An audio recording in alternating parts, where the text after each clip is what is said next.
Hold on. This meeting is being recorded.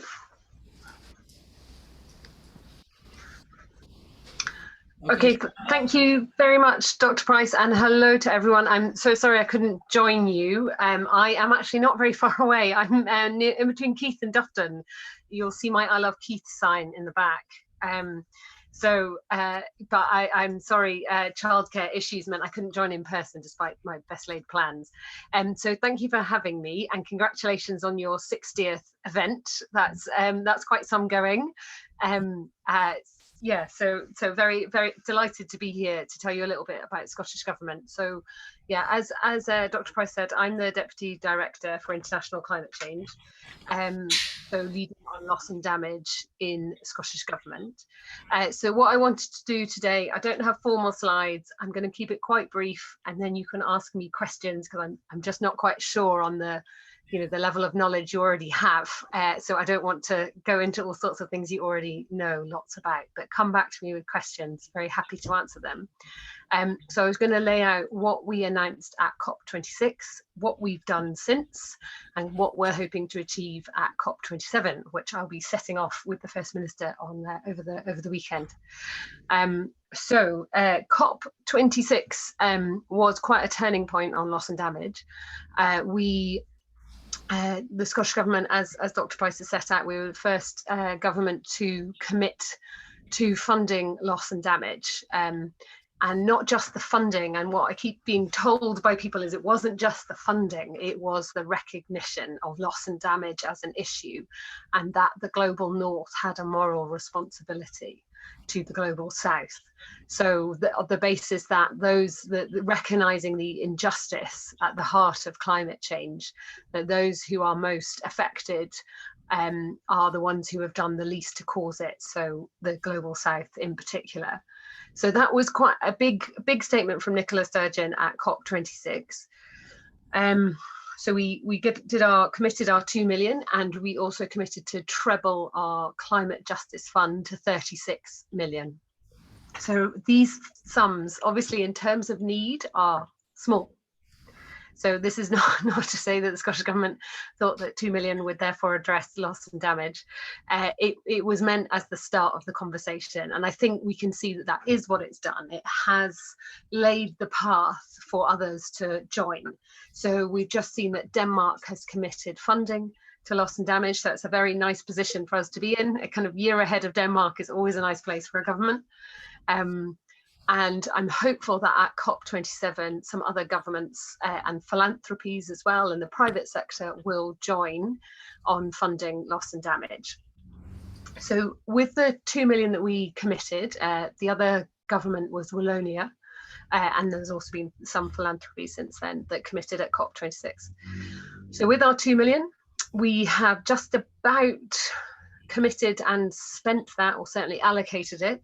So we've been funding communities in Bangladesh and Malawi and the Pacific Islands, because obviously the small island development states are particularly at threat from climate change. So we've been working with the Climate Justice Trust Fund, who implement projects with communities. So it's not via other governments, it's directly with the communities, kind of understanding what their needs are. So we've looked at youth participation and relocation and human rights. We're also funding research with SEI, the Stockholm Environment Institute, on how we could do needs assessment. And then most recently, we held our oh, I hope you can still hear me. Something just happened there, but I think that was just Eric. If you can still hear me, could you wave? Excellent, thank you. So just in October, we held a loss and damage conference in Edinburgh, and we were delighted. We had Nigel Topping from the UN Climate Change Champions, and Simon Steele, who's taken over from Patricia Espinosa as the UN Climate Chief Executive. So they spoke at our conference, as did the First Minister, kind of setting out again the case. Well, less the case for loss and damage, because I don't think there's any getting away from that, but more how you could do it. So our conference focused on that practical action. So when we talk about funding loss and damage, what do we mean? And the First Minister set out some key principles which were around finance to loss and damage being additional. So it needed to come on top of development or climate finance already committed because the needs are additional. And there are obviously issues with the climate finance that was promised at COP26, and that is still at least 17 billion, I think, off the target. And then loss and damage, we are saying, should be additional to that. We also said it's our funding or the finance facility, which is what lots of people at COP were pushing for and continue to push for and will be pushing for at COP27. Could be good to hear views on that, actually. So that the finance facility is one of many options. There's not one way to fund loss and damage. There are so many different needs that they will be met in different ways. Some of that might be humanitarian or social protection type funding. Others might be through insurance. Others might be bilateral funding like we are doing, and others might be a UN finance facility, or not necessarily, well, yeah, UN finance facility like the Green Climate Fund. So it's one of many options, but it's not the only option, which is why we kind of advocate putting funding in and getting that finance mobilized urgently, because the needs are urgent. She also talked about it not coming at the price of debt for the communities suffering losses and damages. So people are already paying for climate impacts. It's not that those costs aren't being met. It's just that it's being paid for by communities who are suffering floods, like in Pakistan or in Somalia with the droughts and food insecurity. So we see our finance coming as additional and not as a loan. Also recognizing the differentiated impacts of climate change. So women in particular are impacted in a way that others are not. So to think about how we use our funding to support those most in need. So that was our loss and damage conference last month. Oh, actually this month still, sorry. So at COP27, you know, it's a very different world and context to COP26.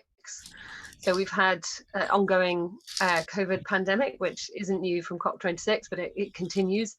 We have the US-China relations, and we have, of course, Russia's illegal invasion of Ukraine. So all of that has shifted the climate debate. And we've seen Antonio Guterres talk about how that has distracted world leaders from the climate emergency.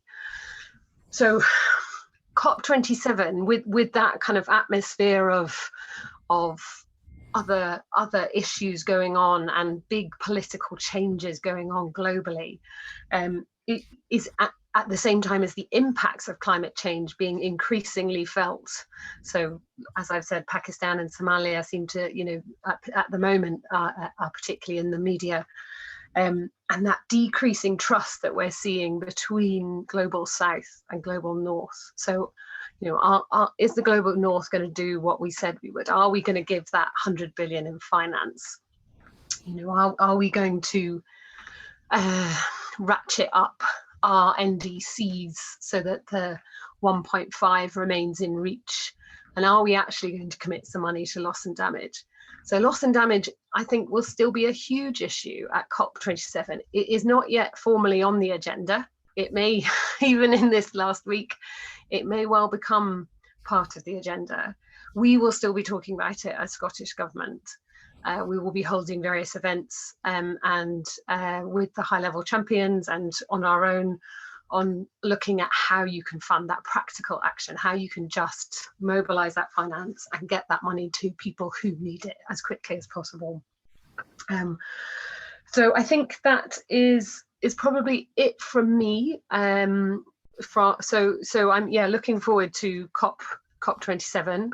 I think we'll also have to recognise that the loss and damage work plan, the mechanism that was agreed at COP26, isn't due to finish at this COP. So there is slightly a mismatch between what some will be hoping for and expecting and what the process of COP actually allows. So the work plans of mitigation and adaptation, finance and loss and damage, none of them are due to finish and have outcomes at COP27.